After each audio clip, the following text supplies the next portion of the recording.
What's up, everyone? Welcome back to Echoes of Elsewhere, the podcast where we dive into the world of urban exploration and abandoned places. I'm your host, Courtney Autumn, and today we're talking about something that has completely revolutionized the way we explore social media and technology. When I first started exploring over a decade ago, things were different, like painfully different. If you're an old school explorer, you know exactly what I'm talking about.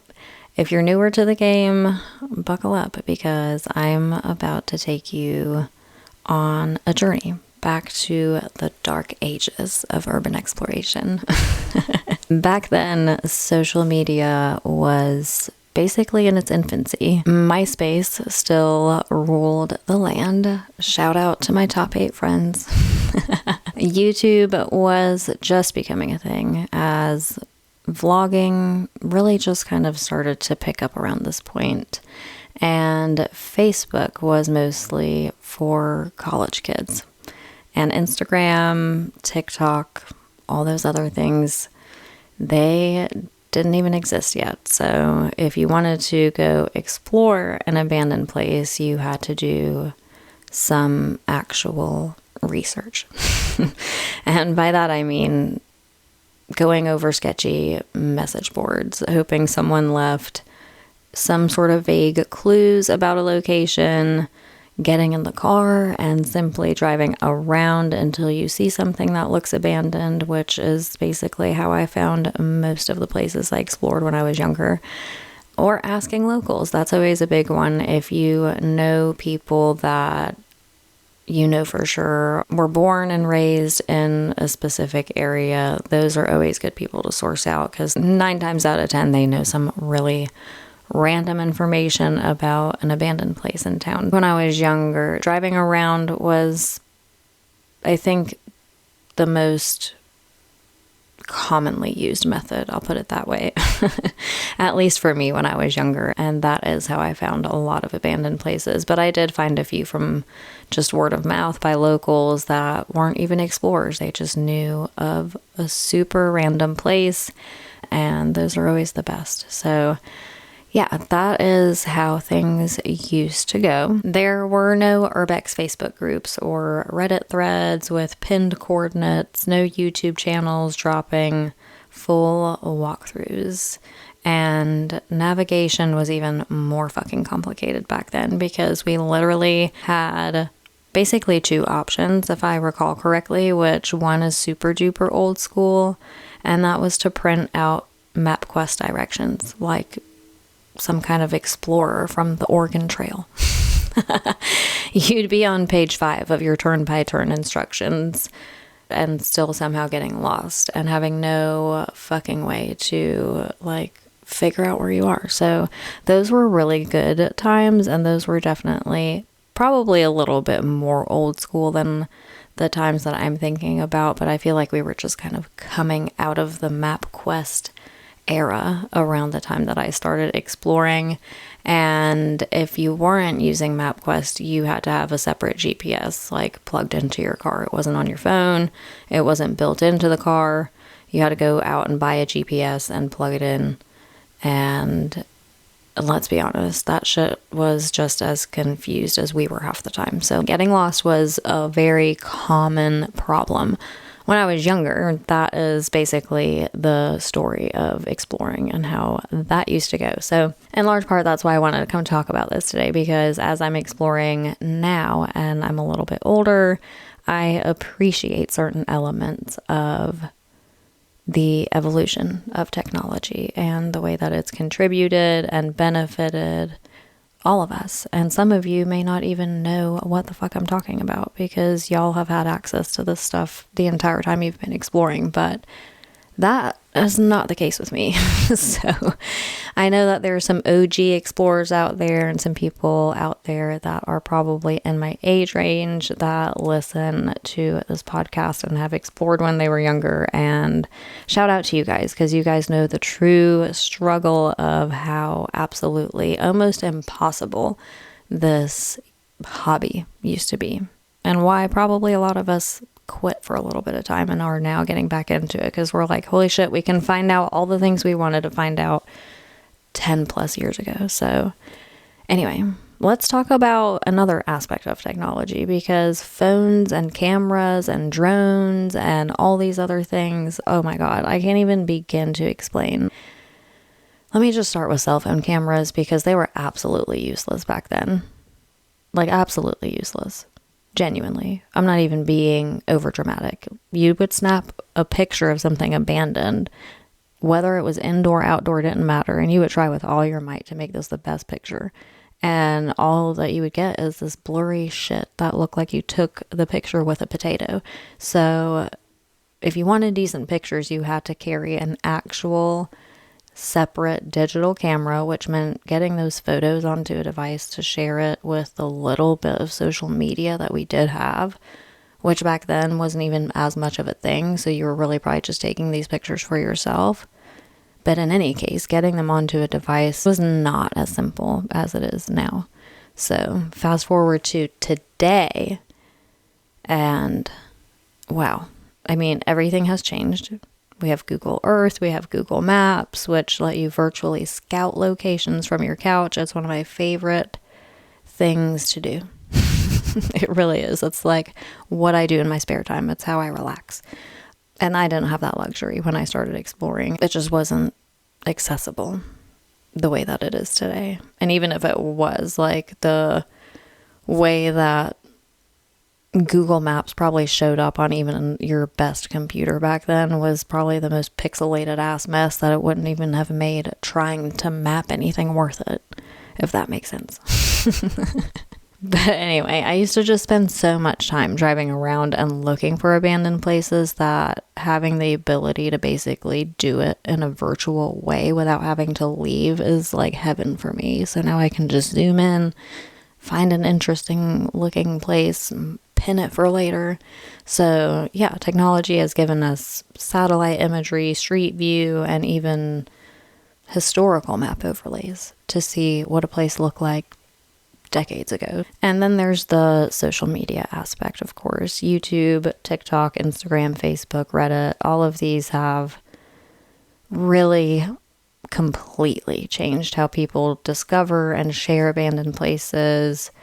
Instead of hunting through obscure forum posts, you can now type abandoned places near me into TikTok or YouTube or wherever and get instant video tours. And you have urban exploration communities on Facebook and Reddit that have also blown up. So there are these entire groups dedicated to building connections and building a community and sharing locations, experiences, and advice. It's great. You know, it is and it isn't. It's not always a good thing, because the more exposure means more explorers, which can lead to places getting trashed and vandalized or getting locked down. But it's all about who has the right intention, and not everyone does. So that is the unfortunate part of it. And I know I talk a lot about that topic on here. So I'm sorry if I'm getting repetitive, but it's likely something I will bring up a lot because it is such a huge problem in this community. And unfortunately, it gives a lot of us kind of a bad reputation because we are not all out here vandalizing. We're not all out here trying to steal. We're watching urban explorers on YouTube because we enjoy urban exploring. And yeah, we might get a location from that. You know, I'm guilty of it. I've found locations through videos. I found locations through pictures. Like, I'll find a location. All you gotta do is send me a picture of something and I'll find a fucking location. Rose Urbex, I'm looking at you. I know that you're waiting on me to find something for you. But anyway, point is that we all do things for different reasons. And there are people who will find locations the same way I do through other people's content, but their intention is different. You know, they want to go there and they want to steal the stuff they see in the video, or they want to go there and break windows or smash mirrors or whatever the fuck. You know, they want to be the problem that we all kind of have to deal with in this community. So That is why I'll keep bringing it up. And now I went on even a longer tangent about it. My bad. Anyway, there's no denying that the internet has made it way easier to get information and to connect with like-minded explorers. Beyond the mainstream social media, there are also dedicated apps and websites built just for urban explorers by urban explorers. It's amazing that there are platforms that exist that let you search for locations, read up on history, and even share your own discoveries privately so locations don't get blown up overnight. Some of the apps that I use are so secure that they require approval to access them, ensuring that they kind of fact check their users and that the urbex community can connect and find spots in a way that preserves and respects these places. So shout out to you, apps and websites. I'm not going to throw them out there because I don't want to contribute to any kind of negative impact. But if you know, you know, and I'll leave it at that. But that does bring me to a very important point, which is mindfulness. We all need to be more aware of how and who we share our spots with, because a location that has stood untouched for decades can be ruined overnight by the wrong people, and that is no over-exaggeration. And this is why seasoned explorers take location sharing very, very, very seriously. And one of my biggest pet peeves, I'll just go ahead and tell you guys now, people who blatantly ask for coordinates or locations in the comments of urbex photos or videos or any kind of content, like, what are you even thinking? Respect the game, people. If you're new to this, understand that real explorers don't just hand out spots, especially not publicly, because finding these places takes serious time and serious energy and effort, whether it's through mapping or hours of driving around or building trust within the community. These locations are earned, not given. So coming in and demanding spots without offering anything in return, and worse, doing it publicly where anyone and everyone can see, to me, it's just thoughtless and a little bit disrespectful, in my opinion.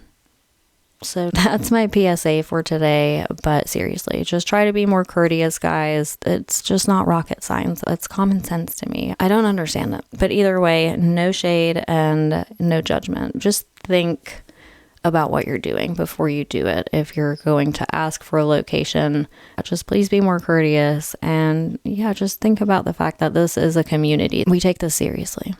At least I do. And most of the people I've talked to that have been on this podcast, I know they take this as seriously as I do. Again, no shade to anyone who is listening. It's just a matter of, like I said, being mindful and being a little bit more courteous and just showing some respect, not just for the places, but for the community and for the explorer that you're talking to or that you're trying to get coordinates from. So anyway, enough about that. Another major shift in urbex has been the rise of YouTube explorers. On the one hand, some of these creators do an incredible job documenting history, telling the stories of these places, and spreading awareness about preservation. On the other hand, there's the downside, which is obviously the massive exposure. The more popular a location gets, the more people want to visit it. And not all of them have good intentions, like I said. Some just want to vandalize or leave a mess behind. Others are chasing clout. They tend to do reckless things, breaking into locations, filming stunts, or even naming locations outright, which leads to places getting locked down permanently. So the visibility that YouTube brings to urban exploration is kind of a double-edged sword, if that makes sense. Because it does help preserve stories and bring new explorers into the fold. but it also can speed up the destruction of spots. So that's why it's super important that content creators, whether on YouTube, TikTok, or Instagram, or wherever else, handle their content responsibly. So with all these advancements, is urbex better now than it was 10 plus years ago overall? I'm torn. It's a yes and a no, because the pros are that obviously there's easier access to locations, better quality photos and videos, online communities that make it easier to connect with other explorers, improved safety thanks to GPS, emergency apps, and real-time tracking. Obviously, the ease of navigation, like I was saying earlier, and historical research is way easier with digital archives and mapping tools and all of that. So yeah, those are the pros. And of course the cons, which are the obvious: more exposure, more vandalism, and locations getting locked up, the clout chasing problem. Some people explore just for social media likes, which leads to vandalism. Again, vandalism on vandalism. At the end of the day, urban exploration will always be about the adventure. Whether you're old school or new school, what matters most is respecting the places that we explore and preserving them for future explorers, because that's just the right way to do it, guys. Anyways, I'm super curious to know what your thoughts are on this topic, because I know that we all have a different viewpoint. And like I said before, I'm sure that some of you may have not had to deal with some of the stuff that I previously mentioned. So yeah, weigh in, let me know. And don't forget to find me on Instagram and on Facebook and on YouTube at Urbex Echoes. And make sure that you are subscribed to Echoes of Elsewhere wherever you stream your podcasts. And if you don't mind, I will kindly ask if you guys would leave a review or a rating for the podcast. I would greatly, greatly appreciate it. And yeah, that's it for today. I will be back next week. Until then, keep exploring the allure and the abandoned, the beauty of decay, and the echoes of elsewhere.